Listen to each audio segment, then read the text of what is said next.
Hello students, स्वागत है आप सभी का महा टॉपर्स इस यूट्यूब चैनल के ऊपर। और क्लास 12 बायोलॉजी का चैप्टर नंबर 4 जिसका नाम है मॉलिक्यूलर बेसिस ऑफ इनहेरिटेंस, इसको आज हम पढ़ने वाले हैं। ठीक है, चैप्टर का नाम आप देख सकते हो, मॉलिक्यूलर बेसिस ऑफ इनहेरिटेंस, और इसका बेसिक लेक्चर हम देखेंगे। अगर आपने ये वीडियो पूरा देखा तो आपको चैप्टर 4 जब आप पढ़ने जाओगे ना तो आपको बहुत ज्यादा इजी जाने वाला है, क्योंकि मेजॉरिटी ऑफ थिंग्स मैं आज आपको सिखाने वाला हूं, वो भी बहुत ही ज्यादा इंटरेस्टिंग वे के अंदर। अब सबसे पहले चीज आप देखो यहां पर कि क्या हमें पढ़ना है ना। जैसे चैप्टर का नाम पहले समझ लेते हैं, साथ ही साथ ये जो हम सारी चीजें पढ़ा रहे हैं, ठीक है, मतलब जो बेसिक बायोलॉजी हमारा कोर्स ये चल रहा है, जो लेक्चर सीरीज चल रही है महा टॉपर्स इस यूट्यूब चैनल के ऊपर। तो बेसिक बायोलॉजी के जो नोट्स है वो कहां पे मिलेंगे आपको, तो ऐप के अंदर जाना है फ्री मटेरियल सेक्शन में। कहां पे? Free material section. तो बायो स्टडी ऐप पे जाओ, वहां पे फ्री मटेरियल सेक्शन है, उसमें आपको दिख जाएगा। ठीक है, फिजिक्स केमिस्ट्री मैथ्स बायोलॉजी चारों भी सब्जेक्ट का। चलो, तो बात करते हैं आज के चैप्टर की, that is chapter number 4, molecular basis of inheritance. Right, molecular इसका मीनिंग क्या होता है? मॉलिक्यूलर का मीनिंग होता है कि यहां पे कोई तो मॉलिक्यूल है। ठीक है, कौन है? मॉलिक्यूल है, बराबर। यस, तो मॉलिक्यूल क्या कर रहा है? इनहेरिटेंस। और चैप्टर नंबर 3 में मैंने बोला आपको, इनहेरिटेंस मतलब क्या कि ट्रांसफर होना, बराबर। कोई चीज जब ट्रांसफर होती है तो उसे इनहेरिटेंस कहते हैं। तो इस चैप्टर में हमें ये देखना है और ये हमें सीखना है कि किस तरीके से कोई चीज ए से बी जा रही है। अब ए को हम कंसिडर कर लेते हैं आपके पेरेंट्स, और भाई बी जो है वो हो आप, मतलब सन या फिर डॉटर। तो आपके पेरेंट्स के अंदर के जो कैरेक्टर है वो आपके अंदर आए हैं, यानी इनहेरिटेंस हुआ है। बट इसमें हम देखेंगे कि इसको कौन लेके गया। तो इस चैप्टर में वही चीज है कि कौन लेके जाता है कैरेक्टर्स को एक जनरेशन से दूसरे जनरेशन में। चैप्टर 3 में हमें सीखने को मिला कैसे जाते हैं, कैसे कैरेक्टर ट्रांसफर होते हैं, क्या पैटर्न शो करते हैं, क्या रेशियो शो करते हैं। बट इसमें देखना है कौन लेके जाता है। ठीक है, तो ये होगा आपका मॉलिक्यूलर बेसिस ऑफ इनहेरिटेंस में। तो चलो, तो सबसे पहले आप देखो यहां पर क्या है, डिस्कवरी ऑफ डीएनए, है ना। अब सबसे इंपॉर्टेंट चीज याद रखना, ये जो डीएनए है ना बेटा, ये डीएनए लेके जाता है। आज हमें पता है कि डीएनए जो है उससे जेनेटिक इंफॉर्मेशन ट्रांसफर होती है। मतलब आपके बॉडी के अंदर जो डीएनए है उसमें 50% जो पार्ट है वो मदर का है, 50% पार्ट किसका है? तो फादर का। यानी डीएनए जो आपके अंदर आए हैं वो आपके पेरेंट्स के हैं, और वो आए हैं इसलिए वो एक्सप्रेस हो रहे हैं। आप बोलोगे सर एक्सप्रेस ये क्या है? इंप्रेस पता है सर, लड़कियों को इंप्रेस करना, लड़कों को इंप्रेस करना। सर ये एक्सप्रेस क्या है? अरे कोई दिक्कत नहीं, बताता हूँ। चेन्नई एक्सप्रेस नहीं है ना। तो यहां पर आपको समझना है कि ये डीएनए जो है वो ट्रांसफर करता है जीन्स को। अब जीन सर क्या? अभी देखो मैं बताता हूँ, डीएनए जो है ना उसका छोटा सा पार्ट जो होता है वो होता है जीन। जीन जब कंबाइन होता है तो उससे डीएनए बनती है। डीएनए जब पैक होता है तो उसकी क्या बनती है? क्रोमोसोम बनती है। मतलब ये जो तीनों भी चीज है ना, ये क्या है? ये है जेनेटिक मटेरियल। इसको कॉमनली हम बोल सकते हैं जेनेटिक मटेरियल, जो कैरेक्टर्स को ट्रांसफर करने का काम करता है एक जनरेशन से दूसरे जनरेशन में। वो है आपका जीन, डीएनए एंड क्रोमोसोम, यानी कि ये है बेटा आपका जेनेटिक मटेरियल।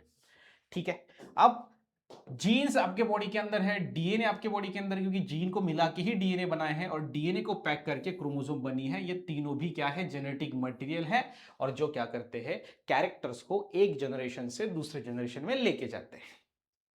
ये भी सही बात है सर, बराबर है आप सबका। तो फिर ये जो डीएनए आपकी बॉडी के अंदर आता है, यानी आपकी बॉडी के अंदर क्या है बेटा? जीन्स है, और वो जीन्स क्या होते हैं? एक्सप्रेस होते हैं, अपना एक्सप्रेशन दिखाते हैं। यानी कि किसी का स्किन कलर अगर गोरा है तो मतलब क्या, उसके बॉडी के अंदर वैसे जीन्स आए हैं और उसके कारण वो गोरा दिख रहा है ना। ये जीन्स किससे आते हुए आते हैं? पेरेंट्स से आते हैं। सेक्सुअल रिप्रोडक्शन जब होता है तब वहां पे गैमेट्स फ्यूज होते हैं, और वो गैमेट जो होते हैं उसके अंदर इंफॉर्मेशन होती है, फिर वो बच्चे के अंदर जाती है। बच्चे के अंदर वो एक जीन एक्सप्रेस होने लगते हैं। ठीक है, तो फिर डीएनए जेनेटिक मटेरियल है, डीएनए कैरी करता है, ये अब तो हमको पता है। बट जस्ट इमेजिन करो, पहले पता नहीं था ना कि डीएनए से कैरी होता है। अब तो बहुत सारी रिसर्च बताती है, अब साइंस डेवलप हो चुका है, अब टेक्नोलॉजी आ चुकी है, अब एआई आ चुका है, लेकिन पहले पता नहीं था। तो पहले वहां पर फ्रेडिश माइस्चर नाम के साइंटिस्ट ने वहां पर अपना काम दिखा दिया, और उन्होंने बताया कि डीएनए ही जेनेटिक मटेरियल है। उसने डिस्कवर्ड किया डीएनए को। अब डीएनए कहाँ पे डिस्कवर्ड हुआ, ये देखो, ये आपकी एक सेल है, ठीक है, ये सेल, और ये जो सेल है उस सेल के, याद रखना हमेशा से, और ये सेल कौन सी थी, WBC मतलब व्हाइट ब्लड सेल। उस व्हाइट ब्लड सेल का जो न्यूक्लियस है, ये आप देख सकते हो, उस न्यूक्लियस के अंदर जो है सबसे पहले डीएनए जो है डिस्कवर्ड हुआ, ठीक है। अब ये जो डीएनए था वो न्यूक्लियस के अंदर डिस्कवर्ड हुआ, इसलिए इसको जो है वो न्यूक्लियन बोला गया। क्या बोला गया, न्यूक्लियन, क्योंकि वो कहाँ पे डिस्कवर्ड हुआ, इस न्यूक्लियस के अंदर। और इसको न्यूक्लिक एसिड कैसे नाम गिरा, क्योंकि ये जो न्यूक्लियन था ये क्या करता था, एसिडिक प्रॉपर्टी शो करता था। तो यहां पे हम लिख सकते हैं शो एसिडिक प्रॉपर्टी, और यहां पर एसिडिक प्रॉपर्टी दिखने के कारण इसका नाम फिर बाद में गिर गया न्यूक्लिक एसिड, ठीक है। तो ये बात आपको कहीं ना कहीं पे समझनी पड़ेगी कि WBC के न्यूक्लियस के अंदर ये सबसे पहले देखने को मिला। और ये कहां पे देखने को मिला, याद रखना, जब कभी भी, जैसे हमारा ये पैर है, ठीक है, ये होगी आपका पैर, तो पैर को यहाँ पे आपको खरोच लग गई, अरे सर खरोच लग गई ना, तो रेड रेड कलर से लिखा हो ना, हाँ, तो इसमें आपको पता है कुछ समय के बाद क्या होता है, ऐसा पस तैयार होता है, इसको बोलते हैं पस। और ये जो पस सेल है उसके अंदर सबसे पहले ये क्या हुआ था, डिस्कवर्ड हुआ था। साइंटिस्ट का नाम क्या है, फ्रेडिश माइस्चर। सो फ्रेडिश माइस्चर नाम का एक साइंटिस्ट था। उन्होंने क्या किया, हॉस्पिटल्स में चले गए और पस सेल जो है, मतलब पस, किसी जख्म में जो तैयार होता है व्हाइट व्हाइट कलर का, वो पस कलेक्ट किया, उस पर रिसर्च किया, उस पस सेल यानी कि वो WBC है, उस WBC के अंदर बेटा न्यूक्लियस में कुछ चीज मिली, नाम दे दिया न्यूक्लिन, एसिडिक प्रॉपर्टी शो कर रहा था, नाम दे दिया न्यूक्लिक एसिड। इस तरीके से डीएनए जो है वो डिस्कवर्ड हुआ, और डीएनए को डिस्कवर्ड करने वाले साइंटिस्ट का नाम फ्रेडिश माइचर, ठीक। चलो ओके सर, अब आगे देखो, ये डिस्कवरी है डीएनए की। अब मैंने आपको बोला सबसे पहले कि जो जीन होता है वो डीएनए का एक सेगमेंट है, डीएनए का एक टुकड़ा है। जीन से आपका डीएनए बनता है, और डीएनए को बेटा पैक करना पड़ता है, और उसकी बनती है क्रोमोसोम। आप बोलोगे सर क्यों पैक करना पड़ता है, क्यों क्रोमोसोम बनानी पड़ती है, तो जैसे आपको कहीं पे अगर घूमने जाना है और आपका बैग के अंदर 5 ही ड्रेस बैठते हैं, लेकिन आपको 10 लेके जाने हैं, तो आप क्या करोगे, ड्रेस को अच्छे से पैक करोगे ताकि कम जगह के अंदर मैक्सिमम चीजें बैठ सके। सिमिलरली जो आपका डीएनए होता है वो बड़ा होता है, और जो डीएनए है वो छोटे से न्यूक्लियस में बैठेगा कैसे, तो इसके कारण उसकी पहले डीएनए की क्रोमोसोम बनाई जाती है, और फिर ये जो है वहां पर न्यूक्लियस के अंदर वो बैठ जाता है। इसलिए डीएनए पैकेजिंग नाम का प्रोसेस बहुत जरूरी है। अब डीएनए पैकेजिंग नाम का जो प्रोसेस है ये आपको इस चैप्टर में पढ़ना है। सबसे पहले शुरुआत में तो आपको डीएनए की डिस्कवरी है कि डीएनए जो है वो कैसे डिस्कवर्ड हुआ, किसने डीएनए को डिस्कवर्ड किया, क्या बात समझ में आ रही है। उसके बाद जो है वो आपको क्या दिया गया है डीएनए डिस्कवरी के बाद, कि डीएनए पैकेजिंग। उसमें 3 एक्सपेरिमेंट है, वो डिटेल में पढ़ेंगे, यहाँ पे हम बेसिक देख रहे हैं। अब डीएनए पैकेजिंग जो प्रोसेस है ये आप देख सकते हो कि अगर मैमेलियन डीएनए देखें तो 2.2 मीटर का है, और उसको न्यूक्लियस में अगर बैठेगा तो वो कैसे बैठेगा, तो इसलिए उसकी डीएनए पैकेजिंग होती है। अब यहां पर जो डीएनए पैकेजिंग है वो 2 ऑर्गेनिजम्स के अंदर है। सबसे पहला पैकेजिंग इन प्रोकैरियोट्स, प्रोकैरियोट्स के अंदर है। याद रखना व्हाट इज प्रोकैरियोट्स, हमेशा याद रखना ये ऐसे ऑर्गेनिजम्स होते हैं, ये ऐसे ऑर्गेनिजम्स होते हैं जिनके अंदर जो न्यूक्लियस होता है वो डेवलप नहीं होता। तो मतलब हम यहाँ पे बोल सकते हैं कि अनडेवलप्ड न्यूक्लियस जिसके पास होता है ना, वो होता है प्रोकैरियोट्स। यानी कि इसका मोस्ट कॉमन जो एग्जांपल हम बोल सकते हैं वो है बैक्टीरिया। यानी बैक्टीरिया एक ऐसी ऑर्गेनिज्म है, ऐसा ऑर्गेनिज्म है, जीव है, जिसके अंदर न्यूक्लियस डेवलप नहीं होता। बराबर, यस सर। तो वो होते हैं प्रोकैरियोट्स। तो प्रोकैरियोट्स किसे कहेंगे, ऐसे ऑर्गेनिज्म जिनके अंदर न्यूक्लियस डेवलप नहीं होता। अब न्यूक्लियस डेवलप नहीं होता यानी क्या, कि उनके अंदर ना, जैसे कि अगर डेवलप न्यूक्लियस है तो उसके अंदर न्यूक्लियस भी होगा, और ये न्यूक्लियर के ऊपर का मेम्ब्रेन, और ये सेल मेम्ब्रेन बराबर बाहर का। लेकिन यहां पर जो न्यूक्लियर मेम्ब्रेन है न्यूक्लियस के ऊपर का, वो ऐसे आधा आधा होता है, यानी हम उसको दिखा रहे जस्ट वहां पे वो है, क्योंकि उसको ऊपर मेम्ब्रेन ही नहीं है इसलिए डॉटेड से दिखा रहे हैं।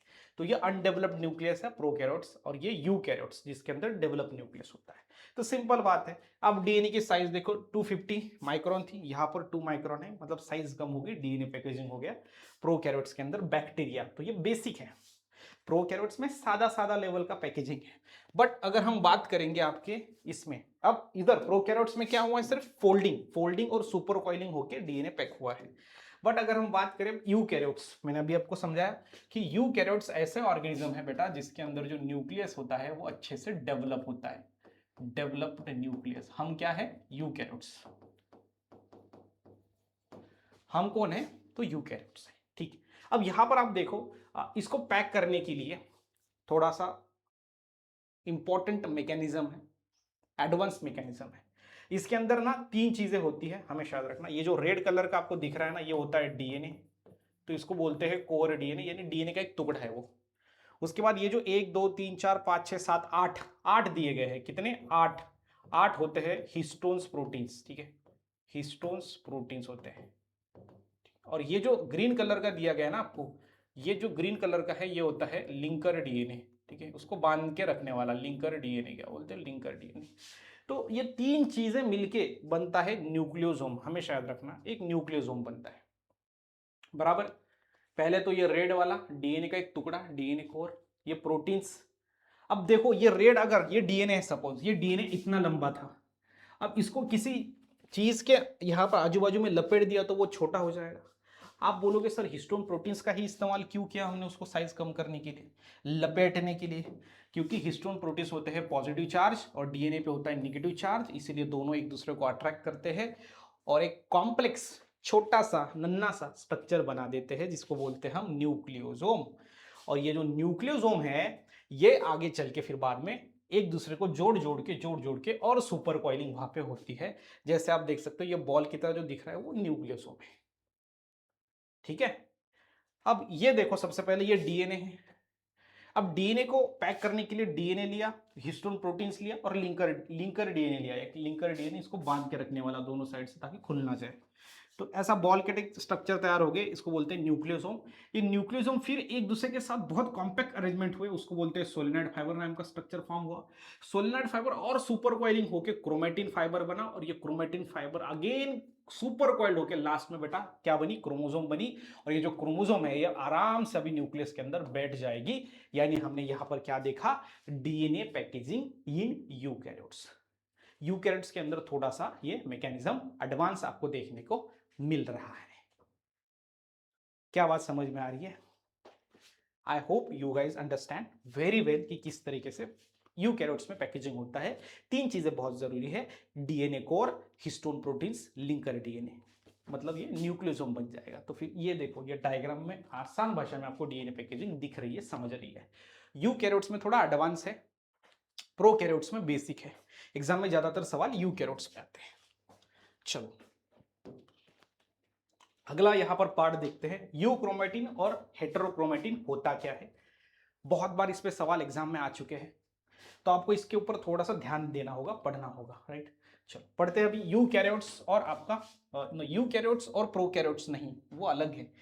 यूक्रोमेटिन एंड हेटेरोक्रोमेटिन है ना, हेटेरोक्रोमेटिन, देखो देखो, क्रोमेटिन है, यहां पर भी क्या है? क्रोमेटिन है, ये देख लो, क्रोमेटिन, ठीक है। अब ये क्या है सर? अब देखो ये आपका डीएनए है, आपका मेरा सबका। ये डीएनए के अंदर ना रीजन्स होते हैं, रीजन्स मतलब पता है क्या? रीजन्स मतलब एरियाज, है ना, और में लिख दिया मैंने, एरियाज होते हैं। तो इसमें ये जो डीएनए है, ठीक है, इसको जोड़ देता हूं ताकि आपको लगे कि ये हाँ भाई डीएनए है। तो डीएनए के अंदर हेटेरोक्रोमेटिन भी होता है और यूक्रोमेटिन भी होता है। हेटेरोक्रोमेटिन यानी क्या? ऐसा डीएनए का रीजन जो कि क्या है? कंडेंस स्टेट के अंदर है, कंडेंस स्टेट, ठीक है। थोड़ा ग्रीन कलर से इसको लिखते हैं।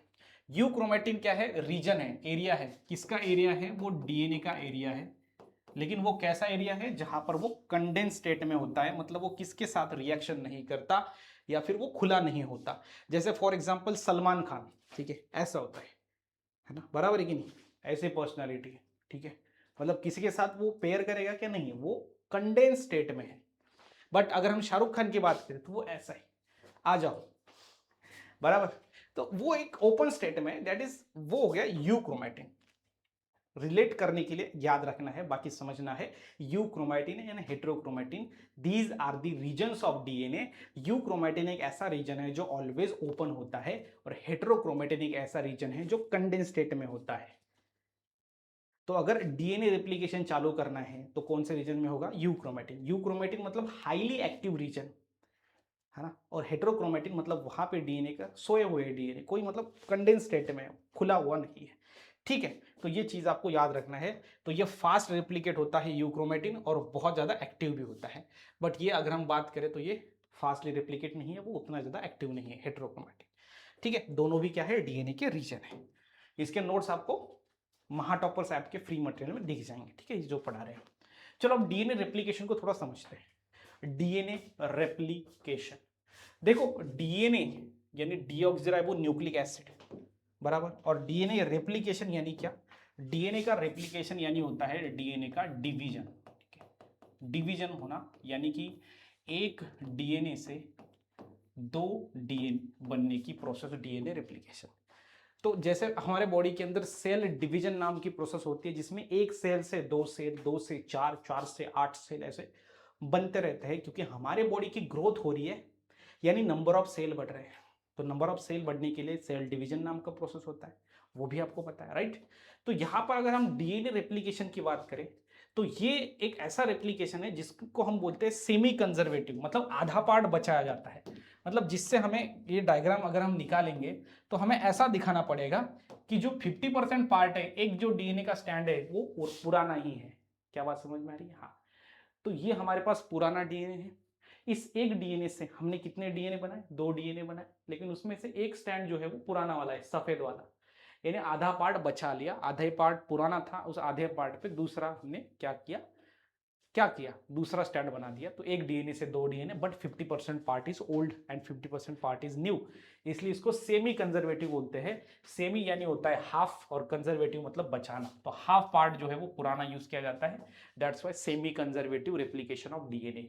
तो डीएनए रेप्लिकेशन ये प्रोसेस कैसी है, semi conservative mode of replication. क्या बात समझ में आ रही है? बिल्कुल सर। तो इस तरीके से आपको याद रखना है। जैसे यहाँ पर स्टेप्स कैसे होते हैं मैं आपको बताता हूँ, और डीएनए रेप्लिकेशन क्यों होना चाहिए, क्योंकि देखो आपकी ग्रोथ हो रही है, यानी आपके बॉडी के अंदर नंबर ऑफ सेल बढ़ रहे हैं। नंबर ऑफ सेल बढ़ रहे हैं यानी कि न्यूक्लियस भी बढ़ रहा है, और न्यूक्लियस के अंदर जेनेटिक मटेरियल भी बढ़ना चाहिए। जेनेटिक मटेरियल कौन है, क्रोमोसोम है, डीएनए या फिर जीन, तीनों भी बोल सकते हैं। तो वहां पर भी डीएनए रेप्लिकेशन इसलिए जरूरी होता है। तो जैसे डीएनए रेप्लिकेशन कैसे होता है, जैसे ये पुराना डीएनए है, एक ऐसी जगह ढूंढी जाती है जहां से काटा जाए, ठीक है, मतलब वहां पे काटा जाता है, इसको बोलते हैं इनिशिएशन पॉइंट, ठीक है। यहां पर एंजाइम्स कैंची से नहीं काटते, एंजाइम्स कट लगाते हैं, वो हम डिटेल में पढ़ाएंगे, सिर्फ यहाँ पे समझो। उसके बाद इसको खोला जाता है, अनवाइंडिंग, वाइंडिंग मतलब ऐसा, और अनवाइंडिंग मतलब ओपन करना। तो बाद में जो डीएनए है वो अनवाइंड हो जाएगा, और ये जो एक स्टैंड ऐसा सिंगल मिल रहा है, इसके ऊपर ऐसा नया स्टैंड यहाँ पे बनाया जाएगा, और धीरे धीरे करके ऐसा पूरा जो है नया स्टैंड बनाते जाएगा। उसमें से एक स्टैंड एकदम कंटिन्यू बनेगा, बीच में कोई गैप नहीं, लेकिन दूसरा थोड़ा सा गैप गैप लगा हुआ रहेगा, बाद में ये गैप जो है वो भर दिए जाएंगे। फिर आगे चल के ये दो दो स्टैंड बन रहे हैं, ये दो ऊपर के दो नीचे के दो ऐसे सेपरेट होके अपने आप एक दूसरे के साथ कॉइल हो जाएंगे, और यहाँ पे दो डीएनए बन रहे हैं। इस डायग्राम के अंदर आप देखोगे तो 50% पार्ट ग्रीन है, यानी कि वो पुराना है 50% पार्ट, और जो 50% पार्ट है वो न्यूली बना है। तो ये होता है डीएनए रेप्लिकेशन। धीरे धीरे ये स्टेप्स वाइज होता है, जो हम लेक्चर में पढ़ेंगे, बाकी हम यहाँ पे बेसिक देख रहे हैं। Okay done. चलो अगला देखो, ये तो यहां पर मैं ये बोल रहा हूं आपको कि जब डीएनए रेप्लिकेशन होता है, जिसमें जब स्टैंड को खोला जाता है और उस पर ये एक स्टैंड बन रहा है, ये दूसरा स्टैंड बन रहा है, उसमें से ऊपर में जो कंटिन्यू स्टैंड होता है वो होता है लीडिंग स्टैंड, ठीक है। उसको हम क्या बोलते हैं, लीडिंग, जो कंटिन्यूअस है, और जो डिसकंटिन्यूअस है उसको लैगिंग स्टैंड कहते हैं, लैगिंग, ठीक है। तो ये लीडिंग, ये लैगिंग, ये एल ए होना चाहिए, ठीक है, इधर लैगिंग, और ये लीडिंग, ठीक है। और ये छोटे छोटे टुकड़े जो होते हैं उसे ओकाजाकी फ्रैगमेंट्स कहते हैं, ये बाद में भर दिए जाते हैं, बीच में जो गैप हो भर दिया जाएगा, और इस तरीके से फिर एक नया स्टैंड कंप्लीटली तैयार होगा, ठीक है डन। देखो अगला अगला प्रोसेस जो है वो प्रोटीन सिंथेसिस है। प्रोटीन सिंथेसिस के बाद डीएनए फिंगरप्रिंटिंग एक लास्ट प्रोसेस है। अब देखो मैं आपको समझाता हूं प्रोटीन सिंथेसिस है क्या। देखो हमारे बॉडी के अंदर प्रोटीन्स बहुत बहुत इंपॉर्टेंट है। प्रोटीन सिंथेसिस, सिंथेसिस मतलब होता है फॉर्मेशन, तब तैयार करना, प्रोटीन को बनाने की प्रोसेस है ये protein synthesis. Proteins are nothing but the enzymes. हमारे बॉडी के अंदर ये प्रोटीन्स ना एंजाइम्स का काम करते हैं, और एंजाइम्स बहुत सारे इंपॉर्टेंट प्रोसेस हमारे बॉडी के अंदर करवा रहे होते हैं। प्रोटीन सिंथेसिस, प्रोटीन बनाने की प्रोसेस हमारे बॉडी के अंदर ये होती है। और प्रोटीन क्या है, एक इंपॉर्टेंट बायो मॉलिक्यूल है, यानी कि बायो मतलब कि ये लिविंग और मॉलिक्यूल मतलब ऑर्गेनिज्म के अंदर होने वाला ये रहता है, ये मॉलिक्यूल होता है, तो बायो मॉलिक्यूल। ठीक, तो प्रोटीन सिंथेसिस में दो स्टेप्स होते हैं, एक होता है ट्रांसक्रिप्शन और दूसरा होता है ट्रांसलेशन। तो दो स्टेप में ये प्रोसेस होती है, ये भी चीज समझ लो आप। ठीक है, पहला ट्रांसक्रिप्शन, दूसरा ट्रांसलेशन, समझ रहे हो? पहला ट्रांसक्रिप्शन, दूसरा ट्रांसलेशन। अब यहां पर याद रखना कि आपका जो डीएनए है, ये डीएनए का जो एक स्टैंड है, हमेशा याद रखना, ये हम यहाँ पे डीएनए है, मैं बता रहा हूँ प्रोसेस कैसे हो रही है। ये डीएनए है, ठीक है। ये डीएनए का एक स्टैंड जो है वहां पे इस्तेमाल किया जाता है, बीच वाला जो पार्ट होता है ना उसको, तो इस तरीके से। तो ये जो बीच वाला पार्ट है ये हम एज अ एक साँचे की तरह इस्तेमाल करेंगे, और इसके ऊपर एग्जैक्टली जो मैच होगा, ठीक है, वो बाद में डिटेल में हम पढ़ेंगे, लेकिन यहाँ पे सिर्फ याद रखना है मैच होने वाला एक सीक्वेंस हमने बना दिया। तो डीएनए के स्टैंड का इस्तेमाल करके ऊपर एक जो पार्ट बना दिया है, और उसको बोलेंगे हम एमआरएनए। तो इस प्रोसेस को बोलते हैं आपका ट्रांसक्रिप्शन। तो डीएनए की इंफॉर्मेशन को कॉपी किया, उसके ऊपर मैचिंग वाले इंफॉर्मेशन ऐड की, तो उसके बना हमें एमआरएनए मिला, तो ये होता है एमआरएनए। डीएनए के स्टैंड पे एमआरएनए बनाया गया, तो ये होता है ट्रांसक्रिप्शन, पहली प्रोसेस। बाद में ये जो एमआरएनए यहाँ पे बना हुआ है, क्या ये जो एमआरएनए ऐसा बना हुआ होता है, इस एमआरएनए के ऊपर याद रखना टीआरएनए बैठते हैं। कौन बैठता है एमआरएनए के ऊपर? टीआरएनए, हमेशा याद रखना। तो मैं यहाँ पे निकाल रहा हूँ टीआरएनए, देख लो अच्छे से। और इसके ऊपर जो सिर पे है ना, ये होते हैं अमाइनो एसिड। क्या बात समझ रही?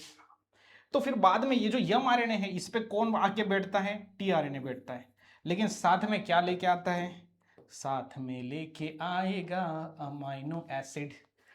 ठीक है, तो ये ऐसा आएगा इधर चला जाएगा, और ऐसा आएगा इधर चला जाएगा, ऐसा आएगा इधर चला जाएगा, वो निकल के जाता है, लेकिन अमाइनो एसिड वहीं पर रह जाता है, और निकल के जाता है, अमाइनो एसिड वहीं पर रह जाता है। ऐसे प्रोसेस धीरे धीरे आगे रहेगी, और लास्ट वाला अमाइनो एसिड आ जाएगा इधर, टीआरएनए बैठेगा, लास्ट वाला अमाइनो एसिड लिंक हो जाएगा, और बस बाकी सब अपनी जगह पे यहाँ पे बन जाएगा भाई चेन ऑफ अमाइनो एसिड। और ये जो चेन ऑफ अमाइनो एसिड है, यही है आपका प्रोटीन। इसको बोलते हैं पॉलीपेप्टाइड चेन, पॉलीपेप्टाइड चेन, इसी को ही हम बोलते हैं प्रोटीन। और ये दूसरी जो प्रोसेस यहाँ पे हुई है वो होती है ट्रांसलेशन। कौन सी? ट्रांसलेशन। ठीक है, तो पहली ट्रांसक्रिप्शन और दूसरी ट्रांसलेशन, इसको बोला जाता है प्रोटीन सिंथेसिस। मतलब प्रोटीन्स को बनाया गया है, बट बायोलॉजी की चीजों को यूज करके, एंजाइम्स को यूज करके बनाया है प्रोटीन, इसलिए इसको बोलते हैं प्रोटीन सिंथेसिस। और प्रोटीन सिंथेसिस एक बहुत ही इंपॉर्टेंट प्रोसेस है जो हमें यहाँ पे समझनी है। क्या बात दिमाग में घुस रही है? क्या चीजें समझ रही है? बिल्कुल सर। तो इस तरीके से प्रोटीन सिंथेसिस होता है। चलो आज के इस चैप्टर का लास्ट जो पार्ट है उसको थोड़ा सा देखते हैं। ठीक है, वो है डीएनए फिंगरप्रिंटिंग, एक आखिरी प्रोसेस। हमेशा याद रखना ये जो डीएनए फिंगरप्रिंटिंग है ये क्या है। जैसे हम अपना मोबाइल से, मोबाइल का जो फिंगरप्रिंट है ना वो ओपन करते हैं, फिंगरप्रिंट अलग, डीएनए फिंगरप्रिंट अलग। देखो डीएनए फिंगरप्रिंट यानी कि डीएनए का एक इंफॉर्मेशन है, यूनिक इंफॉर्मेशन। ठीक है, ये एक ऐसा रिपोर्ट मिलता है इसका। ये सबसे पहले कैरीमुलिस है ना, कैरीमुलिस नाम के साइंटिस्ट ने इसको डिस्कवर किया। इसको शॉर्टकट में केएम, कैरीमिनाटी बोल सकते हैं, कैरीमुलिस। इसने क्या किया कि हमारे बॉडी का, जैसे फॉर एग्जांपल ये बाल है, ये बाल निकाला, ये बाल के अंदर का एक छोटा सा डीएनए लिया, उस डीएनए को क्या किया? रेस्ट्रिक्शन एंजाइम, एंजाइम का इस्तेमाल करके काटा बॉडी में। उसके बाद उसके टुकड़े टुकड़े बने, उस टुकड़ों को इलेक्ट्रिसिटी दिया, इलेक्ट्रिसिटी चार्जेस अप्लाई किया, इलेक्ट्रोफोरेसिस। जिसके बाद आपको पता है डीएनए नेगेटिव चार्ज, इधर पॉजिटिव चार्ज दिया तो डीएनए नेगेटिव पॉजिटिव चार्ज की तरफ भागेगा ना, क्योंकि डीएनए नेगेटिव चार्ज है। तो भागते हुए उन्होंने एक ऐसे बैंड बनाया, बैंड मतलब क्या होता है? ऐसा पट्टा बनाया, उसको फिर बाद में मेम्ब्रेन के ऊपर डाला। उसके बाद में एक डीएनए प्रोब, एक साचा था कि सबका, मतलब ये जो साचा होता है ना, हमेशा याद रखना कि सबका जो डीएनए फिंगरप्रिंट है वो 99% सेम ही होता है। तो वो 99% जो सबका सेम है वो साचा ऊपर रखा, तो नीचे जो दिखा अलग 99% पार्ट तो छुप गया, दब गया, लेकिन जो अलग है, जो दिखा, उसका फोटो निकाला जाता है, वो होता है डीएनए फिंगरप्रिंट। ये सबका अलग है, सबका अलग है। तो ये किस लिए काम में आता है? तो सबसे इंपॉर्टेंट फॉरेंसिक। फॉर एग्जांपल, मैंने इस स्टूडियो में किसी का खून कर दिया और मैं भाग गया, तो खून किसने किया? तो यहां पर एक लोग का बाल मिला, बाल, तो डीएनए का बाल, ये बाल, ठीक है, तो बाल मिला, ये किसका तो है पता नहीं, पहले मेरा है क्या। तो फिर वो बाल को फॉरेंसिक वाले लेके जाएंगे, उसका डीएनए फिंगरप्रिंट निकालेंगे, और मेरे पे शक है, मैंने खून किया है, तो मेरा डीएनए का फिंगरप्रिंट उसके साथ मैच करके देखेंगे। तो ये होता है फॉरेंसिक साइंस। मर्डर केसेस के अंदर, क्रिमिनल केसेस के अंदर, या फिर अपने पेरेंट्स, सच्चे पेरेंट को आइडेंटिफाई करने के लिए भी होता है कि मेरे माता पिता कौन है, मैं झूठ बोल रहा हूँ या फिर पेरेंट बोल रही है हमारा बच्चा नहीं है, तो फिर डीएनए फिंगरप्रिंट मैच करके भी देख सकते हैं। तो इस चीजों के लिए डीएनए फिंगरप्रिंट होता है, यानी कि सिंपल डीएनए से डीएनए फिंगरप्रिंट बनाया जाता है, एक रिपोर्ट बनाया जाता है जो सबका यूनिक होता है। क्या बात समझ में आ रही है? यस। तो ये है हमारा लास्ट का आज का चैप्टर का point, that is DNA fingerprinting. ठीक है, चलो, आई होप आपको समझ में आ गया है।